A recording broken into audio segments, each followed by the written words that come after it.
এটি প্রথমবার তার স্বামীর সঙ্গে শ্বশুর বাড়ি গেলেন। সেখানে গিয়ে দেখলেন তার শ্বশুর তার শাশুড়িকে নিষ্ঠুরভাবে মারধর করছেন।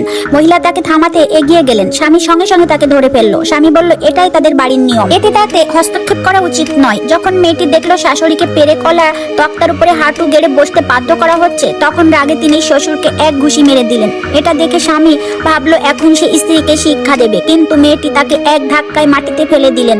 এটা দেখে শাশুড়ি ভয় পেয়ে গেলেন এবং পিটুনি না খাওয়ার জন্য পালাতে বললেন।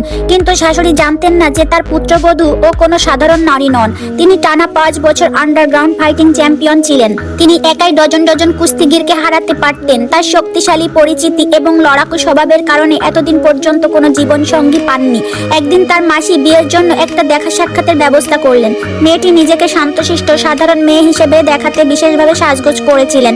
দেখা সাক্ষাতে ছেলেটি তার মিষ্টি কথায় খুব দ্রুত মেয়েটিকে আকৃষ্ট করলো, কিন্তু মেয়েটি জানতেন না যে লোকটি যতটা ভদ্র দেখায় আসলে ততটাই ভয়ঙ্কর। তার প্রথম স্ত্রীকে সে নির্মমভাবে পিটিয়ে হত্যা করেছিল। মেয়েটি তার মিষ্টি কথায় বিশ্বাস করে ফেললেন এবং শীঘ্রই তাদের বিয়ে হয়ে গেল।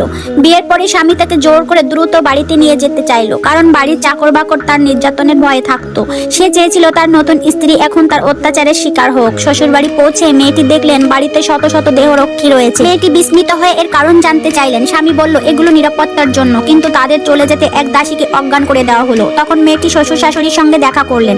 শ্বশুর বলল যে আজ বাড়িতে বিশেষ অতিথি আসছে, তাকে রান্নাঘরে গিয়ে রান্না করতে হবে। শাশুড়ি ভয় পাচ্ছিলেন, বৌমা যদি ঠিকমতো রান্না করতে না পারে তাহলে আবার শাস্তি পেতে হবে। তাই তিনি সাহায্য করতে রান্নাঘরে গেলেন।